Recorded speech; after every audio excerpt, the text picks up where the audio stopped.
if I can talk to the abused women right now, whether they are still in their relationships or not, be to think about yourself. You come first. You come first. You know, not the marriage. You as a human being come first. And if you have children, your children should come first, then the marriage. Marriage is secondary. Your children and your life comes first. Now, if you're in a very abusive relationship, listen, get out if you can before it eats you up. Because some people have died because they remained in an abusive relationship. If you can, if it's not working out, better take a walk. Walk out of that relationship because your life matters. Sure. Try your best. Don't think that if you leave abusive relationship that that's the end of your life. No, that is the beginning of your life. We always think that when we leave, we may not know where to start from. You know, we're scared, especially when it comes to the financial, comfort you're getting. I think that's what some of the women, are scared of. Ooh, you know that then that means that your life doesn't matter. If your life matters, get out, figure out how to live, stay strong. If it means hawking banana or granite, if it means starting from somewhere, go ahead and do it. Because when I walked out of my abusive marriage, I didn't know where I was going.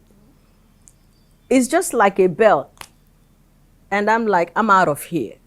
I've been in this abuse relationship for several years. If I do not leave, this man will start beating my children. And it actually started with my son. And I said, no, I have a son and I have 2 girls. If I stay and my children, will see their own father beating their mother, by the time you know it, he will start beating all of them. And then what does that tell my son? So he can turn out to be an abusive man tomorrow. And then my children, my daughters would then turn out to be in abusive relationships themselves and be beaten. No, I looked, yes, I looked at those children. I said, no, I want something better for my children, better for myself, even though I don't know what that better is.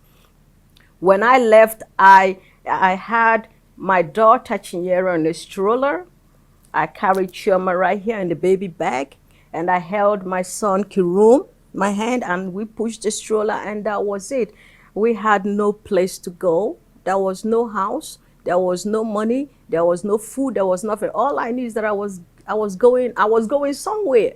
It worked out because I had the courage.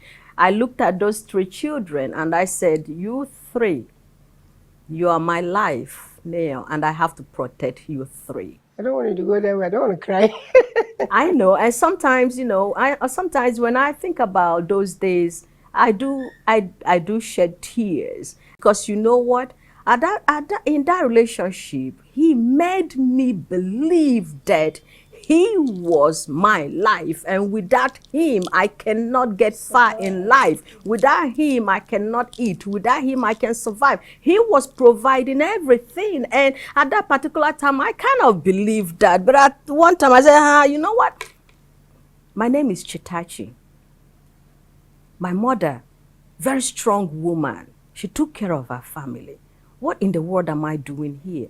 If my mother can do all this and raise many children, extended family members, friends, what, I can do it. And I said, listen, this is not the child, Chitachi, that her mother gave birth to. Really, really suffered. But I never for once allowed my children to feel less than a human being. I never allowed them to feel less than others. Even if it's with $1, I'll make that $1 look like $100 or $1,000. I never allowed my children to feel any kind of inferiority among others. I never allowed my children to lack of anything. And I did it only by vending. Started off on the side street, selling whatever I could get my hands on. And I believe that everything that I earned was actually bigger than what I had in my pocket.